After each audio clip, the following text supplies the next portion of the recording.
LEGO Batman DC Superheroes. Ever since I played LEGO City Undercover, I've been in the mood to play another LEGO game, because I had forgotten how much fun they could be. So when I saw that Batman 2 was being re-released to the Wii U, it was a no-brainer for me. LEGO Batman 2 has you playing as Batman and Robin as they try and stop the Joker and other Batman villains from escaping Arkham Asylum. To make things worse for him, Lex Luthor has decided to team up with the Joker to help him become President of the United States. Now the plot for the story was fantastic in the beginning and the middle, but it really started to drag in the last act. It was really silly how long they stretched out this thing that the Joker and Lex had. You know Superman could destroy it in 10 seconds normally, but we're supposed to believe that the kryptonite that they stole is stopping him? Right. He could just start chucking cars at them or just cut it in half in a second with his heat vision. It was just very disappointing that such an interesting plot ended up having such a stretched out past the point of ridiculousness storyline.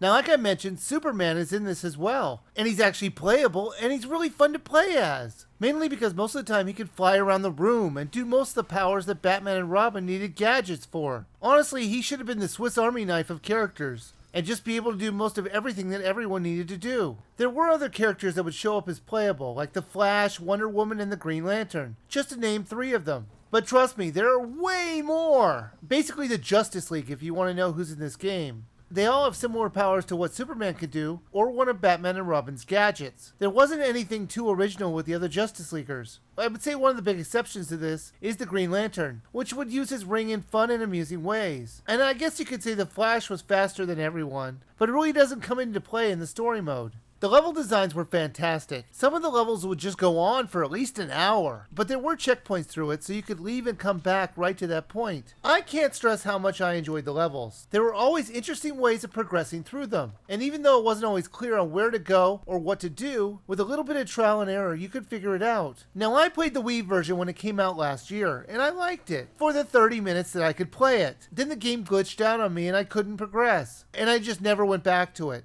So like I mentioned before, I thought I'd give this game another try on the Wii U. And while I didn't run into that particular glitch this time, I ran into quite a few more, where the characters would just get stuck or frozen, or the game wouldn't progress because we didn't do something we shouldn't have done on accident. It's very disappointing that there are so many glitches in this game. They've had almost a year to fix all these problems, but it feels like they just ported over an Xbox 360 version, added a map and a character selection screen to the gamepad, and slapped on a $50 price tag. That in itself is odd. There is no extra stuff in this version, but they're trying to sell it for a premium price, when you could buy it new on any other system for $20.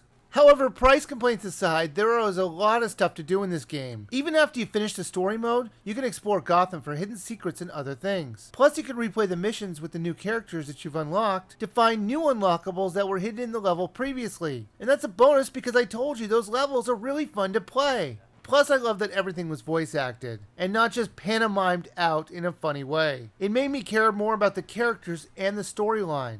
You can play this game with you and another person. Normally when you do that, it has this annoying at times cut down the screen, which separates you, but it definitely could get confusing. But this time, if you want, one player can use the Wii gamepad as a screen, so that helps with the confusion of playing the game on the same screen. LEGO Batman 2 DC Superheroes was a lot of fun. It controlled really well, and while I do think the story started to drag in the end, it was still fun to play. Plus, with all the hidden things in the city of Gotham and the levels themselves, you're going to have plenty to explore for quite a while. My only issue with recommending this game as a buy is the price. It is way too much right now. If this was a new game and everyone was paying that price, then yeah, it makes sense. But this isn't true. The Wii U has the most expensive version of it right now, at a retail price of $50, while every other console version has it for $20 or less. If you really want to buy it, then get the Wii version, as it will play in your Wii U, and you can find it for a really cheap price. And I doubt you're going to run into that glitch that I ran into, because they seem to just be random. And honestly, I didn't see too many visual differences between it and the Wii U version. But if you really want the Wii U version, I say you should rent it. And when it comes down to the same price as the other systems, then you should buy it.